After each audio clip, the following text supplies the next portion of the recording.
रमाइलो लाग्ने कि होइन। तर मलाई मेरो जीवनमा चाहिँ एउटा कुरा आयो, प्रभुले मलाई किन यो संसारमा ल्याउनु भयो, के का निम्ति ल्याउनु भयो, किन जन्माउनु भयो, त्यो कुराहरू चाहिँ क्वेसन मेरो जीवनमा आउँथ्यो। म चाहिँ त्यति साह्रो अलिकति ह्यान्डसम जस्तो लाग्दैन। उहाँ हाम्रो यहाँ क्यामेराम्यान मेरो दाजु हुनुहुन्छ, उहाँ एकदम नजिक हुन्छ। उहाँ जस्तो ज्यान त छैन नि मेरो, होइन। म चाहिँ हड्डी बिलर, उहाँ चाहिँ बड्डी बिलर, पुरै हो कि ठ्याक्कै पारेर। अनि किन मलाई यस्तो चाहिँ जन्माउनु भयो भने त्यो क्वेसन गर्थेँ मैले प्रभुलाई। अनि बाइबलमा लेखिएको छ, तपाईँले बाइबल पढ्नु भएको छ भने नपढ्नेहरूलाई म सूचना दिन चाहन्छु, अब एकचोटि बाइबल हेर्नु होला। त्यहाँनिर चाहिँ लेखिएको छ हरेकलाई एकवटा सृष्टि योजनापूर्वक प्रभु येशू ख्रीष्टले चाहिँ सृष्टि गर्नु हुँदो रहेछ।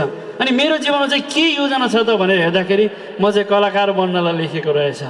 ढोका खोलेर साँच्चै नै प्रभु येशू को हुनुहुन्छ त भनेर एकचोटि तपाईँले हेर्न चाहनुभयो भने, तपाईँले बुझ्न चाहनुभयो भने साँच्चै नै तपाईँको जीवन चाहिँ उज्जवल छ र असल छ। घर र समाज र टोल गर्दै देश परिवर्तन गर्ने हामी सबै एउटै हुनुपर्छ।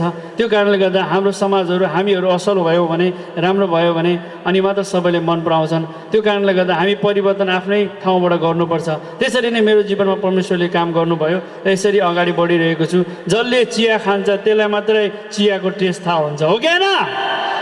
युसुफ र मरियमको मगनी भयो, युसुफ र मरियमको मगनी भयो, परमेश्वरको योजना तिनीहरूमाथि थियो। येशूको जन्म भो, हाम्रो पाप सबै क्षमा भो। लौ न येशूको जन्म भो, हाम्रो पाप सबै क्षमा भो। लौ न येशूको जन्म भो, हाम्रो पाप सबै क्षमा भो। पवित्र आत्माद्वारा बालक पेटमा आएको, पवित्र आत्माद्वारा बालक पेटमा आएको, युसुफले त्यो देखेर त्याग्ने विचार भएको। येशूको जन्म भो, हाम्रो पाप सबै क्षमा भो।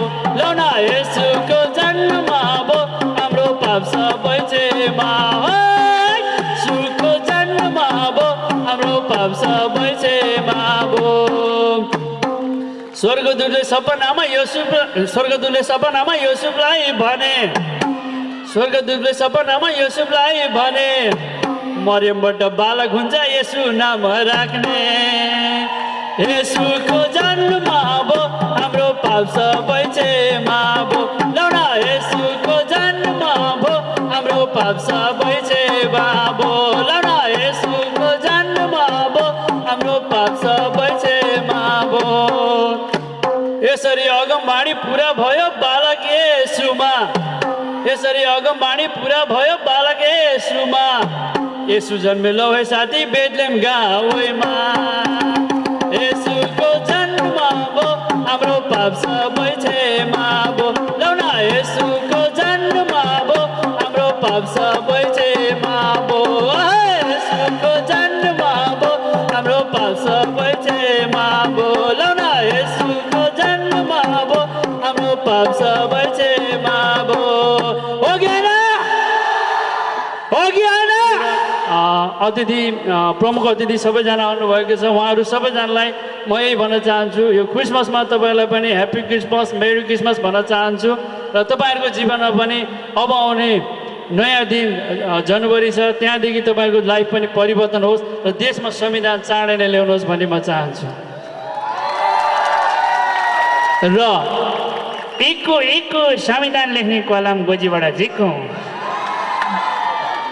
यो नानी टका तानी, तानी टका नानी, इक्कु इक्कु इक्कु इक्कु इक्कु इक्कु होइन, गोजीबाट सबै कुरा झिक्कौँ। Thank you very much. जय मसी, नमस्ते, bye bye, god bless you.